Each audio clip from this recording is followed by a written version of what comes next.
Tutoriel pour mettre en place un test avec une bannière personnalisée pour un prospect ou un client. Donc on va dans Canva et on va localiser les bannières horizontales et on va partir d'un modèle.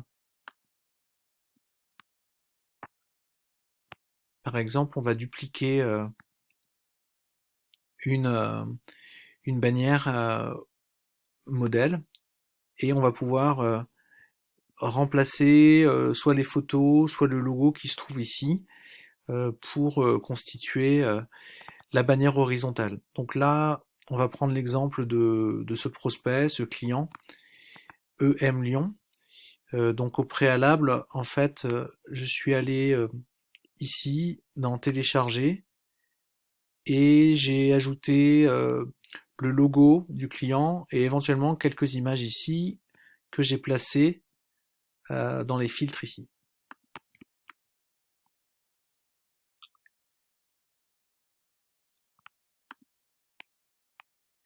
Donc ensuite, je vais télécharger cette image.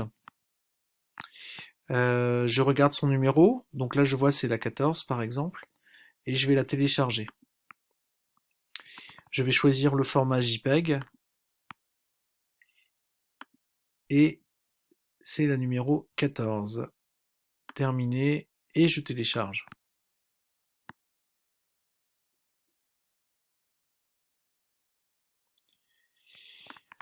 Je vais la placer dans un dossier client.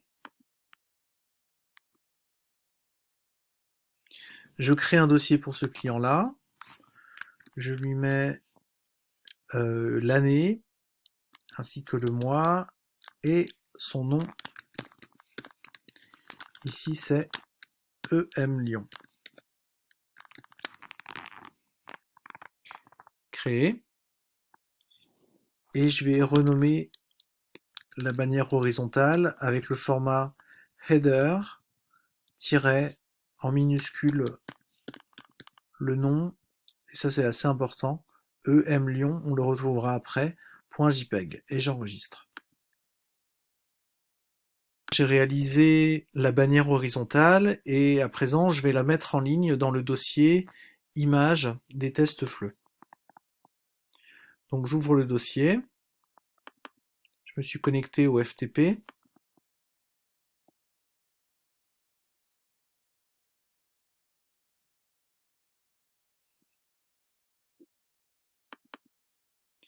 Voilà.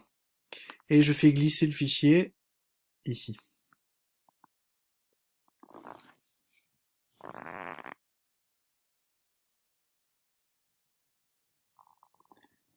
Donc ça y est, il est mis en ligne.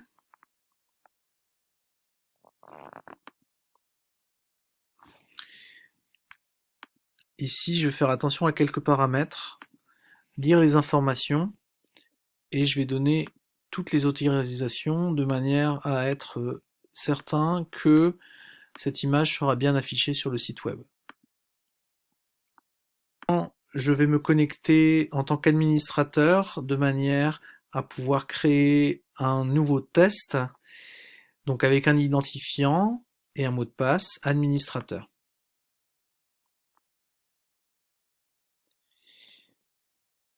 Je vais sur gestion des centres et tout en bas je vais pouvoir créer un nouveau centre. Donc je respecte le nom que j'ai donné à ce centre, EM Lyon, et je vais paramétrer l'adresse email qui va recevoir les résultats. Donc ici c'est cette adresse email. Je la copie. Je vais choisir par défaut la feuille CSS1, cela signifie que les bordures seront rouges, c'est le test standard, et je valide. Je vois que le centre a bien été créé, EM Lyon, adresse email du destinataire ici. Je vais vérifier que le test s'affiche bien, donc voici l'URL standard, test au pluriel, lecafédufleu.fr, etc. Et je rajoute le nom du centre.